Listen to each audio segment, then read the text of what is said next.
Olá pessoal, boa noite, graça e paz. Mais uma vez estamos aqui para meditar na Palavra de Deus. E dessa vez eu quero retornar com vocês aquele tema de uns dias atrás sobre onde está Deus. Vocês sabem que essa semana que passou eu fui ao Paraná e estava visitando um tio meu e ele estava exatamente comentando esse tema.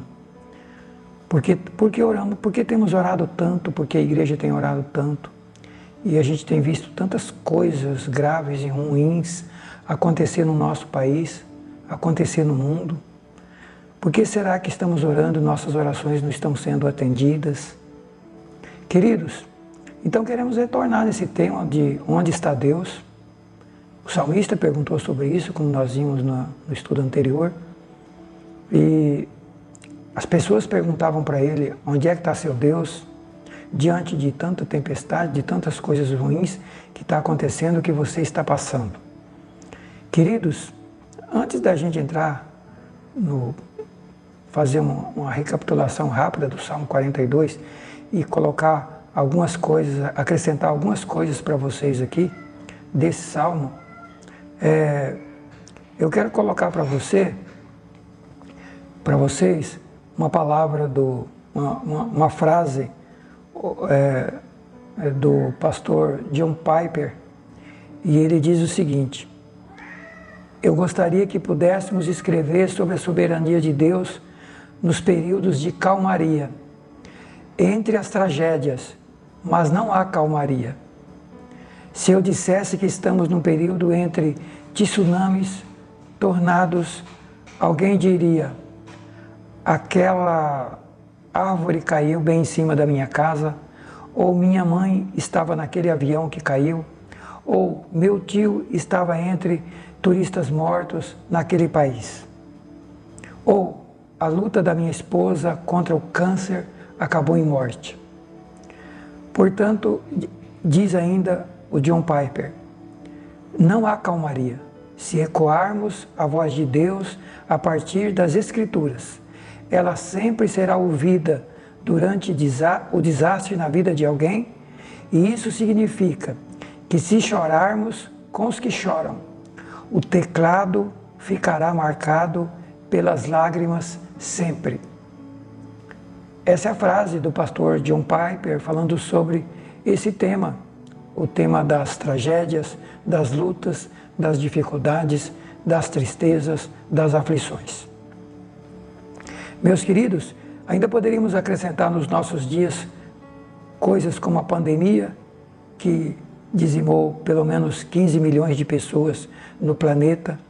Poderíamos falar ainda de terremoto como esse na Turquia, que até o momento, mais de 25 pessoas foram mortas.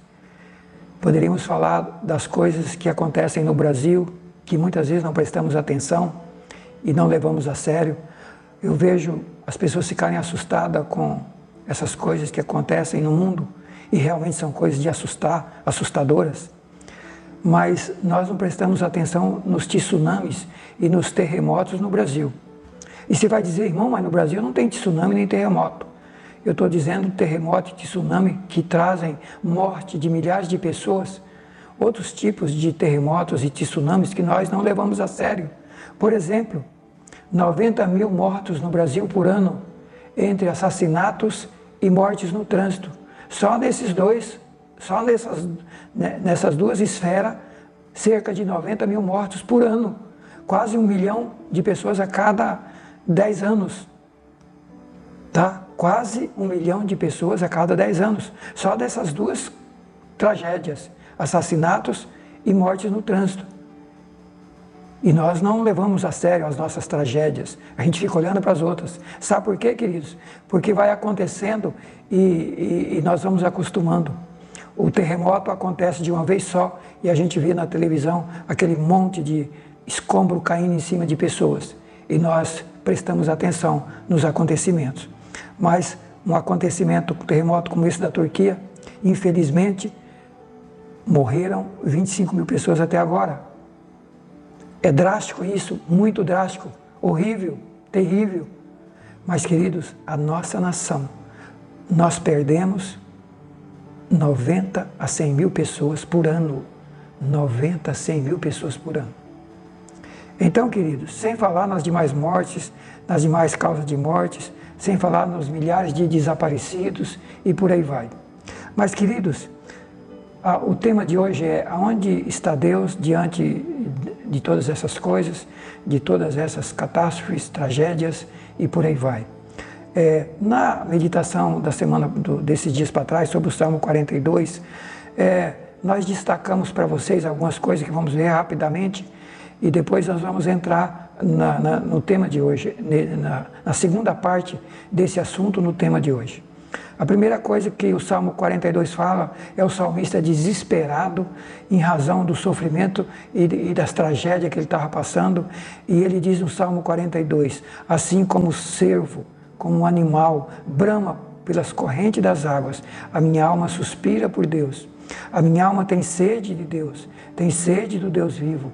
Quando é que eu vou entrar na sua presença, me apresentar diante dele? Quando é que eu vou encontrar Deus? Eu estou clamando, eu estou buscando a Deus como um animal busca água, desesperadamente eu não encontro Deus. E ele diz, as minhas lágrimas servem de mantimento de dia e de noite, enquanto as pessoas me dizem, onde está o seu Deus? Salmo 42, 1 e 3. E ele ainda diz no 42:9, direi à minha rocha, por que te esqueceste de mim? E por que ando lamentando por causa da opressão do inimigo? Por Deus, aonde o Senhor está? O Senhor esqueceu de mim? Olha o meu sofrimento, olha o que eu estou passando, olha a minha luta, olha as tragédias. O salmista dizendo, lágrimas, eu vivo em lágrimas, e eu oro e eu clamo e parece que o Senhor não escuta. Então, a primeira coisa que a gente viu na meditação anterior, o anseio desesperado do salmista pela presença de Deus, pela resposta de Deus, mas parece que ele não o encontra e parece que Deus o havia abandonado. Segunda coisa que a gente encontra nesse salmo é que o salmista olha para o passado e ele lembra dos dias de bonança e calmaria, o tempo de alegria e o tempo de festa. Olha o 42:4, quando me lembro disto dentro de mim, derrama minha alma, pois eu havia ido com a multidão, fui com eles à casa de Deus, com voz de alegria, com louvor, com a multidão que festejava.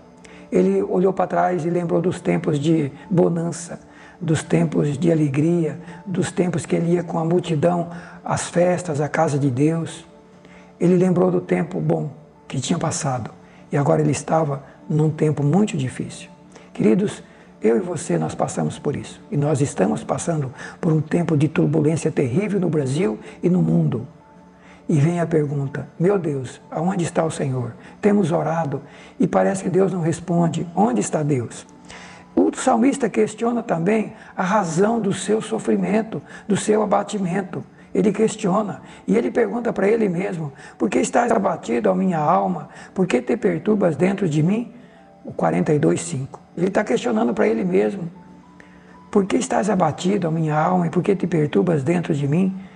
E ele encontra nesse salmo, nos versículos seguintes, as razões do seu sofrimento e das suas catástrofes. Primeiro sofrimento, as pessoas questionando a ele, zombando dele e perguntando, onde está Deus? Não bastava o sofrimento que ele estava passando, ainda as pessoas zombando dele, criticando dele, questionando ele onde é que estava o Deus dele. Segunda coisa que ele diz, isso ele falou no 42:3. No 42:7 ele fala que ouço o tumulto do mar revolto e as suas ondas e correntezas passando sobre mim.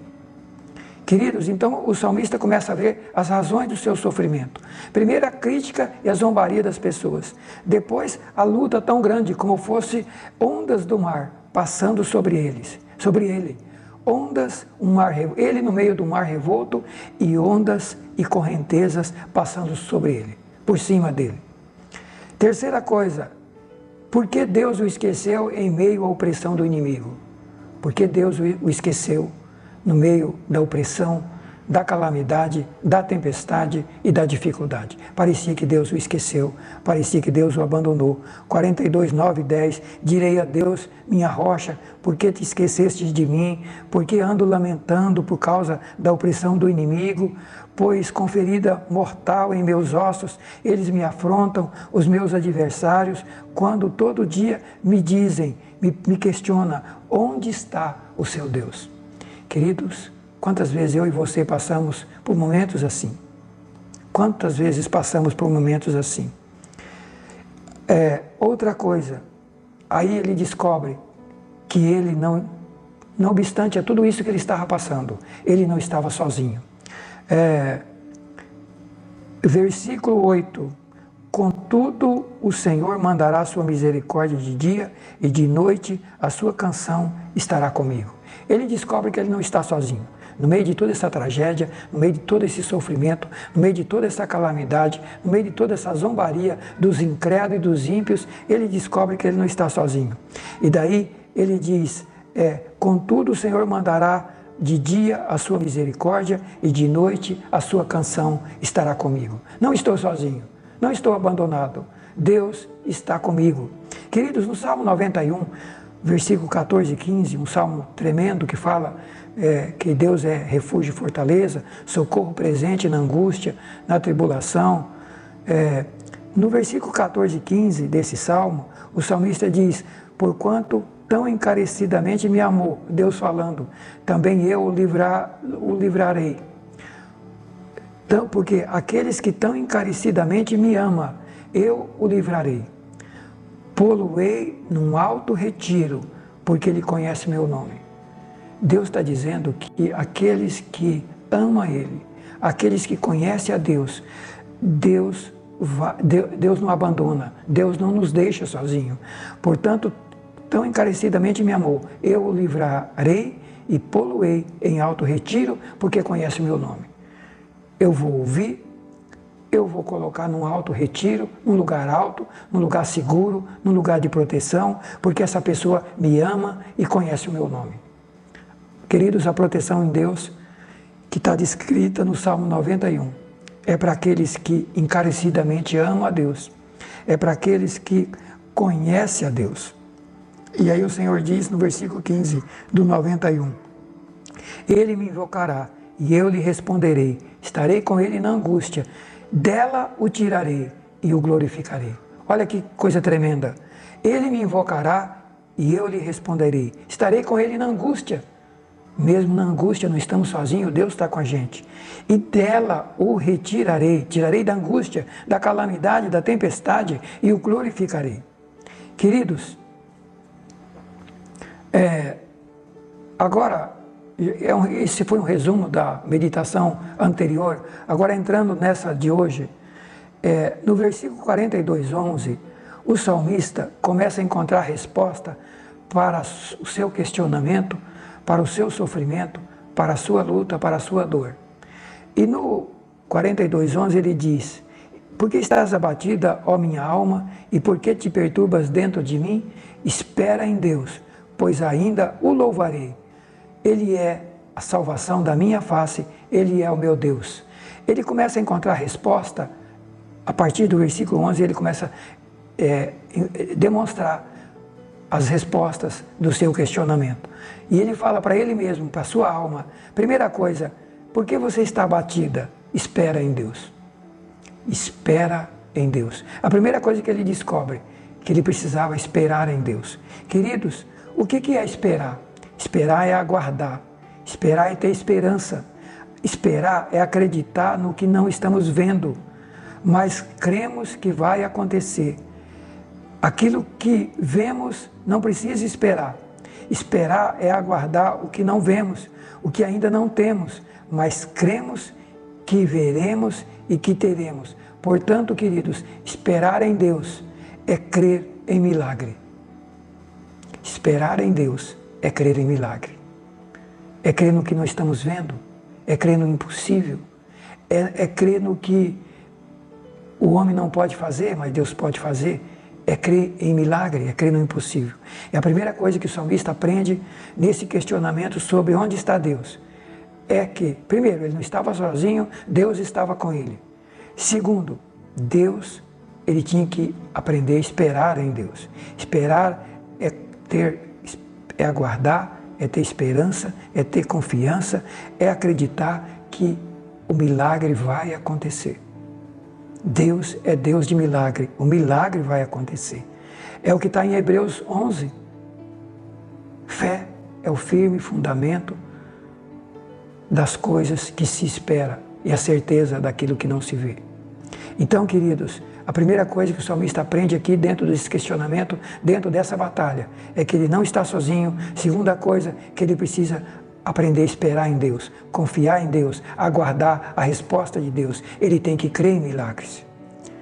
E ele precisa entender, e nós precisamos entender, que o que o salmista está dizendo é: Deus está vivo, eu não estou sozinho, Ele está comigo, Deus não mudou, Ele é o mesmo, poderoso, tem todo o poder no céu e na terra. E Ele pode fazer infinitamente mais do que aquilo que a gente pede ou que a gente pensa, como está em Efésios 3:20, que Deus é poderoso para fazer infinitamente mais do que aquilo que eu e você pensa ou do que aquilo que eu e você pede para Ele. Deus é poderoso para fazer infinitamente vezes mais do que aquilo que a gente pensa, do que aquilo que a gente acredita, do que aquilo que a gente espera. Ele é poderoso para fazer infinitamente mais do que a gente pensa e do que a gente pede. A terceira coisa que ele ensina para nós é que precisamos estar preparados para a zombaria dos incrédulos e dos ímpios. Os ímpios zombavam dele e os incrédulos. Onde está o seu Deus? Você não tem orado tanto? Queridos, nós enfrentamos zombaria hoje dos incrédulos dentro da igreja, dos incrédulos dentro da nossa família, de pessoas incrédulas que estão dentro ao nosso redor, ao nosso lado, gente cega que não está vendo que o mundo está indo para o buraco, que a nação está indo para o buraco, que se não mudarmos de comportamento, estamos caminhando para uma tragédia nacional e mundial, mas estão cegos e ainda estão zombando de quem está orando, clamando e pedindo a misericórdia de Deus. Então, uma das coisas que precisamos aprender e que o salmista ensina é estar preparado para enfrentar a zombaria dos incrédulos e dos ímpios que não acreditam em Deus. Não vamos esquecer que a mulher de Jó quando perdeu tudo, Jó quando passou por toda aquela tragédia na vida dele, perdeu todos os seus bens, perdeu seus filhos numa tempestade, num vendaval, e perdeu a sua saúde. Num tumor maligno, numa chaga maligna, numa doença maligna que destruiu a sua carne. A sua esposa chegou para ele e falou: cadê seu Deus? Você não passou a vida inteira crendo em Deus e orando a Deus? Cadê? Olha a sua situação. Perdemos tudo, perdemos nossos bens, perdemos nossos filhos e agora você está perdendo a sua saúde. E o Jó olha para ela e fala: você está parecendo louca? Vamos receber só as bênçãos de Deus e não vamos receber também as coisas ruins? E ele tem uma palavra muito interessante, isso está em Jó 2, 7 a 10, mas lá em Jó, capítulo 19, versículo 20, Jó 19, versículo 25 a 27, Jó, ele tem uma palavra tremenda para nós. E ele diz assim: porque eu sei que o meu Redentor vive, e que por fim se levantará sobre a terra, e mesmo depois de consumida a minha pele, a minha carne, eu ainda verei a Deus na minha carne, vê-lo-ei por mim mesmo, os meus olhos, e não outros o contemplarão. Por isso os meus rins se consomem. Jó dizia: eu sei que o meu Redentor vive e que por fim ele vai se levantar sobre a terra. Ele vai julgar os ímpios e ele vai trazer a vitória do seu povo. Queridos, não podemos esquecer que o nosso Redentor vive, o meu Redentor vive, o meu Salvador vive, o seu Redentor vive, o seu Salvador vive, e logo, logo ele se levantará sobre a terra para trazer juízo a incrédulos e ímpios e salvação para o seu povo, para aqueles que confiam nele. Amém? Queridos, a outra coisa que o salmista descobriu, agora já falando no Salmo 44,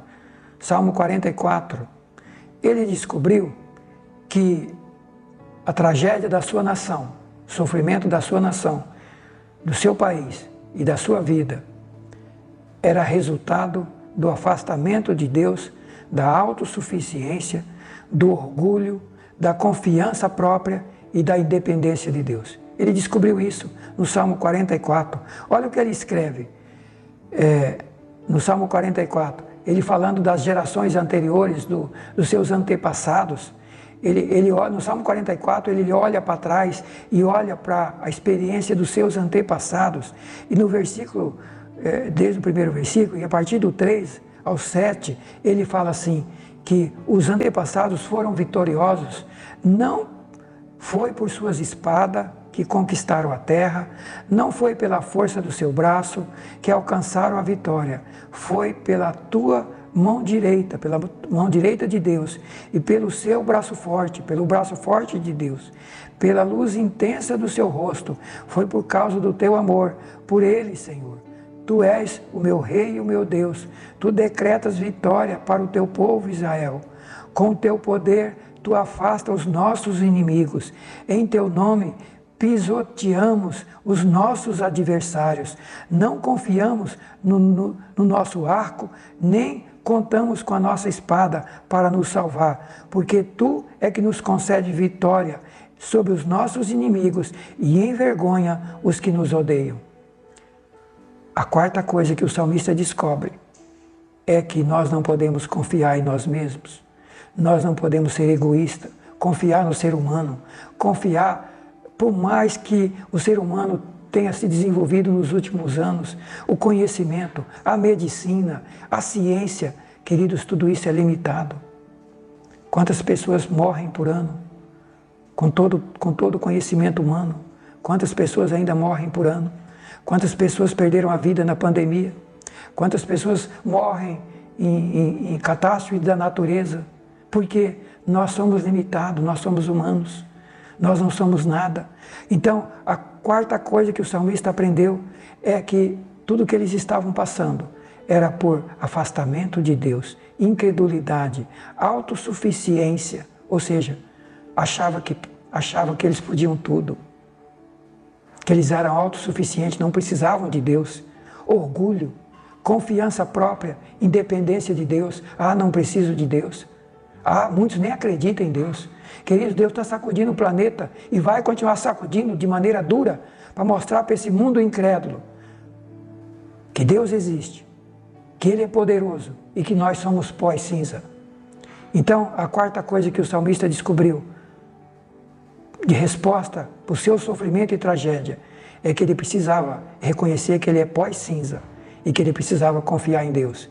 Ele aprendeu que ele teria que tirar a confiança dos humanos, do governo, das pessoas, da medicina, da ciência e confiar em Deus.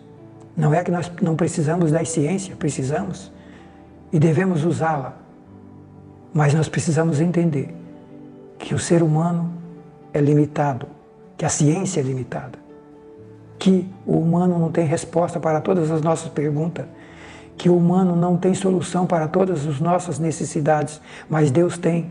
Ele é criador do planeta, Ele criou todas as coisas, Ele criou céus, terra, mares, animais, planetas, homens, mulheres.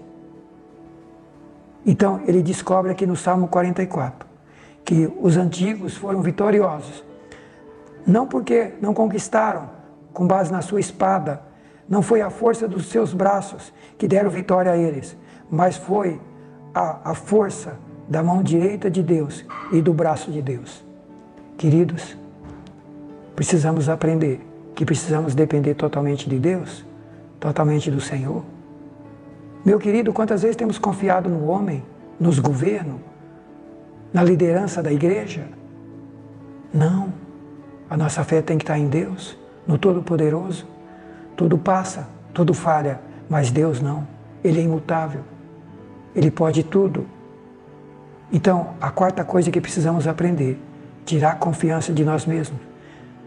Voltar para Deus, deixar de ser autossuficiente, de ser orgulhosos, de confiar em nós mesmos, de querer viver independente de Deus e descobrir que os que venceram até hoje foram aqueles que venceram, aqueles que conquistaram, não por sua própria força ou capacidade, mas pelo poder de Deus pelo braço de Deus, como está no Salmo 44, 3 a 7. E por último, queridos, a quinta coisa que ele descobriu é que nós precisamos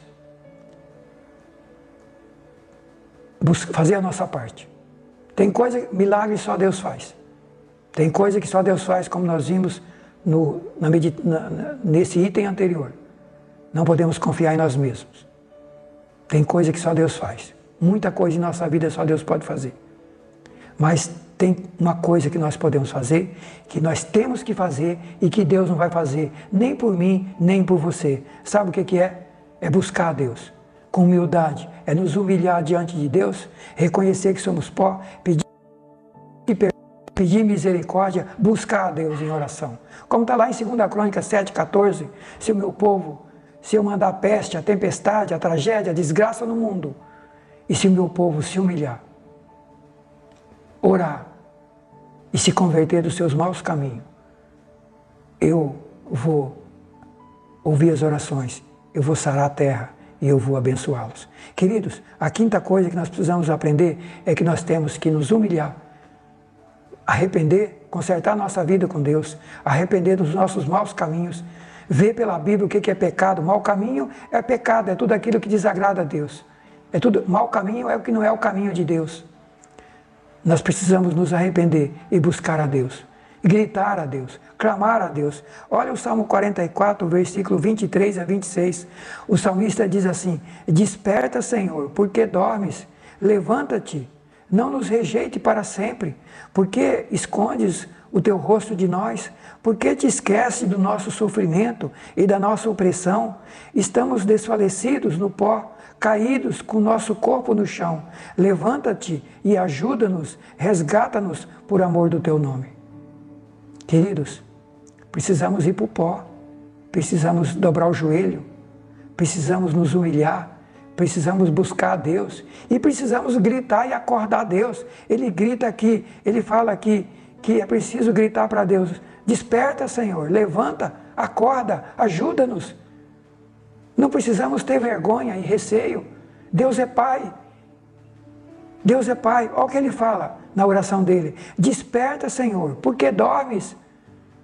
Levanta-te, não nos rejeite para sempre, porque escondes o teu rosto de nós, porque esquece do nosso sofrimento e da opressão que estamos passando. Estamos desfalecidos no pó, com o corpo no chão. Levanta-te e ajuda-nos e resgata-nos. Queridos, agora aqui é a nossa parte que nós temos que fazer: nos humilhar, clamar e buscar a Deus. Meus queridos, está aí a resposta para essa segunda meditação nossa hoje. Aonde está Deus? Deus está conosco, Deus está no céu, Deus tem todo o poder. E se passamos por tragédias, angústias e sofrimento, primeiro que culpa é pecado nosso mesmo, é rebeldia dos seres humanos, é juízo de Deus com os seres humanos. Desde o começo, sofrimento é consequência de pecado, está lá em Gênesis 3. Deus amaldiçoou a terra, e por causa do pecado dos nossos primeiros pais, a consequência das desgraças do mundo não é culpa de Deus, é culpa nossa, de nós seres humanos. Temos que ter humildade para reconhecer nossos pecados e buscar em Deus, clamar a Deus, que é quem pode nos libertar, nos salvar e nos transformar. E não ter vergonha de gritar: Senhor, porque o Senhor dorme? Acorda, levanta, não nos rejeite. Porque esconde o teu rosto de nós? Porque esquece do nosso sofrimento e da nossa opressão? Estamos desfalecidos no pó, nosso corpo está no chão. Levanta-te e ajuda-nos e nos resgata. Queridos, é isso que nós precisamos fazer. Sabe por quê? Lá em Lucas 18, 1 a 8, Jesus conta a história da viúva que tinha uma causa na justiça e o juiz nunca julgava a causa dela, e o processo dela passava os anos e ele não julgava, e ela começou a ir constantemente no juiz, perturbar ele e cobrar dele: julga a minha causa, julga a minha causa, julga a minha causa. Está lá em Lucas 18, 1 a 8. E sabe o que Jesus fala? O juiz falou assim: esse juiz irritado falou, eu não temo a Deus e não me importo com as pessoas, mas essa viúva tem me irritado, vou julgar a causa dela e vou fazer justiça, pois assim deixará de me importunar. E daí Jesus fala assim, então o Senhor disse, aprendam essa lição com juiz injusto, acaso Deus não fará justiça aos seus escolhidos que clamam a Ele de dia e de noite? É uma pergunta, e daí ele responde, eu vos afirmo que Deus fará justiça rápido, mas quando o Filho do Homem vier, voltar, achará fé na terra?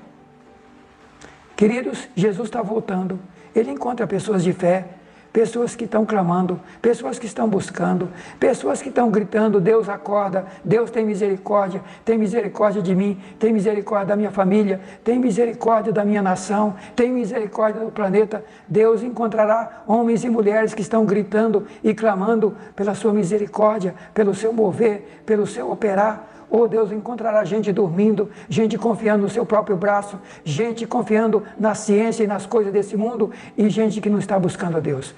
O Senhor pergunta, por acaso o Filho do Homem, quando vier, encontrará fé na terra? Encontrará gente que clama, gente que grita, gente que ora, gente que busca a Deus?